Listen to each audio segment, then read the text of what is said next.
ఈరోజు మాజీ మంత్రివర్యులు బీసీ నాయకుడిగా బలహీన వర్గాలకు అండగా జగన్మోహన్ రెడ్డి గారి ఒక నాయకత్వంలో వైఎస్ఆర్ కాంగ్రెస్ పార్టీలో ఈ కూటమి ప్రభుత్వం చేస్తున్న ప్రజా వ్యతిరేక కార్యక్రమాలని గడిచిన 18 నెలలుగా అనేక సందర్భాల్లో వాళ్ళు చేసిన ప్రతి తప్పును గారా ఎత్తి చూపించే జోగి రమేష్ గారిని, అదేవిధంగా ఆయన సోదరుడు జోగి రాము గారిని ఇద్దరిని గారా అన్యాయంగా అక్రమంగా తప్పుడు కేసులతో సంబంధం లేని కేసుతో 83 రోజులు అన్యాయంగా తప్పుడు కేసుతో జైల్లో పెడతాం జరిగింది. నెల్లూరు తీసుకెళ్లేవారు, మదంపల్లి తీసుకెళ్లేవారు, విజయవాడ తీసుకొచ్చేవారు. ఇలా అన్ని చోట్ల గారా తిప్పుతూ చంద్రబాబు నాయుడు గారు కానివ్వండి, లోకేష్ కానివ్వండి, ఆ కూటమి నాయకులు చిన్నగా ఆనందాలు పొందారు. కానీ ఈరోజు మేము గతంలో గారు చెప్పాం, ఆయన అరెస్ట్ అయిన రోజు గారు చెప్పాం, తప్పకుండా చట్టం మీద మాకు గౌరవం ఉంది, న్యాయం మీద నమ్మకం ఉంది, ఆయన కడిగిన ముత్యంలాగా బయటికి వస్తారని చెప్పని మేము ఆ రోజు చెప్పాం. ఈరోజు కోర్టు వారు గారు అదే భావించి ఈరోజు వాళ్ళకి బెయిల్ మంజూరు చేస్తడం జరిగింది. ఈరోజు బెయిల్ మంజూరు చేసిన తర్వాత బయటకు వచ్చిన తర్వాత కూడా ఈరోజు దమ్ముగా ధైర్యంగా మీరు జైల్లో పెట్టినా ఎన్ని ఇబ్బందులు పెట్టినా దమ్ముగా ధైర్యంగా బయటకు వచ్చి మీ కూటమి ప్రభుత్వంలో చంద్రబాబు నాయుడు చేసిన ప్రతి తప్పును గారా ఎత్తి చూపిన నాయకులు ఈరోజు వైఎస్ఆర్ కాంగ్రెస్ పార్టీ నాయకులు జోగి రమేష్ గారు. ఏమైంది? మీరు మా నాయకుల్ని, కార్యకర్తల్ని గతంలో మిథున్ గారిని కానివ్వండి, జోగి రమేష్ గారిని కానివ్వండి, ఎవరైతే పార్టీలో యాక్టివ్ గా పనిచేస్తున్నారో, పార్టీ కోసం అండగా నిలబడుతున్నారో నాయకుల్ని, కార్యకర్తల్ని మీ యొక్క రెడ్ బుక్ రాజ్యాంగం పేరుతో అన్యాయంగా తప్పుడు కేసులతో అరెస్ట్ చేసినా ఏ ఒక్క వైఎస్ఆర్ కాంగ్రెస్ పార్టీ నాయకుడు గాని, కార్యకర్త కానివ్వండి భయపడే పరిస్థితి లేదు అని చెప్పి నా కూటమిలో ఉన్న నాయకులు తెలుసుకోవాలి. మీరు పెట్టే తప్పుడు కేసులకి, మీరు చేసే తప్పుడు అరెస్టులకి ఎవ్వరూ భయపడట్లేదు. ఇంకా ఉత్సాహంగా జగన్మోహన్ రెడ్డి గారు ఒక నాయకత్వంలో వైఎస్ఆర్ కాంగ్రెస్ పార్టీకి ఇంకా బలంగా పనిచేయడానికి ప్రతి ఒక్క కార్యకర్త గారు సిద్ధంగా ఉన్నారని చెప్పని ఈరోజు ఆ కూటమి నాయకులు తెలుసుకోవాలి. ఈరోజు ఎంత దుర్మార్గం అంటే జోగి రమేష్ గారు కుటుంబ సభ్యుల మీద గారు కేసులు పెట్టారు.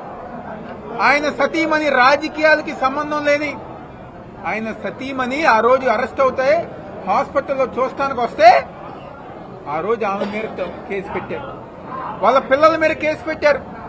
వాళ్ళ తనయుడు జగన్మోహన్ రెడ్డి గారు పుట్టినరోజు కార్యక్రమం చేసినా, లేకపోతే మెడికల్ కాలేజీకి వ్యతిరేకంగా ర్యాలీలు చేసినా ఆ సందర్భంలో కూడా సంబంధం లేని వ్యక్తి మీద కేసులు పెట్టారు. ఈరోజు ఇలాంటి పరిపాలన వ్యక్తుల మీద కాకుండా కుటుంబాల మీద కూడా కక్ష సాధింపు చేసుకునే చెత్త పరిపాలన ఈరోజు ఈ కూటమి ప్రభుత్వాన్ని. మరొకసారి గుర్తుపెట్టుకోండి, మా నాయకుల్ని, మా కార్యకర్తల్ని ఇబ్బంది పెట్టిన పోలీసు వారు కానివ్వండి, కూటమిలో ఉన్న నాయకులు కానివ్వండి, తప్పకుండా రేపు 2029లో జగన్మోహన్ రెడ్డి గారు ముఖ్యమంత్రి అయిన తర్వాత చట్టపరంగా మీ మీద చర్యలు తీసుకుంటాం. మీ మీద ఏదైతే మా నాయకుల్ని ఇబ్బంది పెట్టారో వాళ్ళందరి సంగతి గారు తేలుస్తామని చెప్పి ఈరోజు వాళ్ళకి చెప్తూ, రానున్న రోజుల్లో ఈ యొక్క మైలవరం నియోజకవర్గంలో జోగి రమేష్ గారు గతంలో కంటే ఉత్సాహంగా వైఎస్ఆర్ కాంగ్రెస్ పార్టీ జగన్మోహన్ రెడ్డి గారు ఒక నాయకత్వాన్ని బలోపేతం చేసే విధంగా ముందుకెళ్తారని సందర్భంగా చెప్తూ సెలవు తీసుకుంటున్నాను. కూటమి నాయకులు, ముఖ్యంగా తెలుగుదేశం పార్టీ నాయకులు తన పైచాచిక ఆనందానికి హద్దు లేదని చెప్పడానికి ఇదొక నిదర్శనం. చేయని తప్పుకు సంబంధం లేని కేసులో 83 రోజులు జైల్లో ఉంచడం తప్ప మా జోగు రమేష్ని కానీ వైఎస్ఆర్ కాంగ్రెస్ పార్టీ నాయకులు కానీ మీరు పీకేది అది లేదు. మీరు అనుకుంటున్నారేమో జైల్లో పెట్టడమే మా అంతిమ నిర్ణయం అనుకుంటున్నారేమో, జైల్లో పెట్టడమే మా టార్గెట్ అనుకుంటున్నారేమో. మీరు మహా అయితే మమ్మల్ని జైల్లో పెడతారమ్మో తప్ప అంతకు మించి మమ్మల్ని ఏం చేయలేరు. 83 రోజులు సంబంధం లేని కేసులు, అసలు లిక్కర్కే సంబంధం లేని కేసులు ఈరోజు మొత్తం అంతా కూడా ఆంధ్రప్రదేశ్ అంతా కూడా నవ్వుతున్నారు.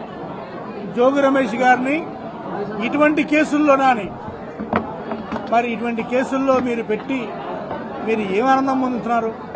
మీ రెడ్ బుక్ రాజ్యాంగం అమలుపరచడమే తప్ప మీకు వేరేటువంటి పాలన లేదు, పరిపాలన మీద శ్రద్ధ లేదు. ఒక జోగి రమేష్ గారి మీదే కాదు, జోగి రమేష్ గారి కుటుంబ సభ్యులందరి మీద కూడా కేసులు పెట్టడం, వేధించడం తప్ప మీకు వేరే పరిపాలన ధ్యాస లేదు. ఈరోజు చెప్తున్నాం, మీరు ఏదైతే విత్తుతున్నారో ఆ విత్తనమే రేపు పండు అవుతుంది. ఈరోజు మళ్లీ చెప్తున్నాం, ఈరోజు ఎవరైతే జోగి రమేష్ గారి మీద కావాలని కేసులు పెట్టి జైలుకు పంపించారో తప్పకుండా వాళ్ళ రోజు రానే వస్తుంది. తప్పకుండా 2029లో తప్పకుండా వారిని చట్టబద్ధంగానే దీనికి మించి వారు కూడా ఎక్కడికి వెళ్తారో అక్కడికి వెళ్లే విధంగా మా పరిపాలన కొనసాగుతుందని చెప్తున్నాం. అరే మీకు రెడ్ బుక్ రాజ్యాంగం తప్ప వేరే ధ్యాస లేదు. ఒక బలహీన వర్గాల నాయకుడు, రాష్ట్రంలో బలహీన వర్గాలందరికీ ఏకైక నాయకుడైన జోగి రమేష్ గారిని ఆయన గొంతు నొక్కితే బలహీన వర్గాలంతా కూడా గొంతు నొక్కినట్టు అనుకుంటున్నారు. కానీ ఈరోజు చూడండి, ఆ నాయకుడు ఎంత ధైర్యంగా లోపలికి వెళ్ళాడో మరింత ధైర్యంతో, అంతే ధైర్యంతో బయటకు వచ్చి నన్ను చేసుకుంది మీరు ఇది ఒకటేరా, జైల్లో పెట్టడమేరా మీ, అంతే తప్ప ఇంక నన్ను ఏమీ చేయలేరని చెప్పి బలంగా చెప్తారు.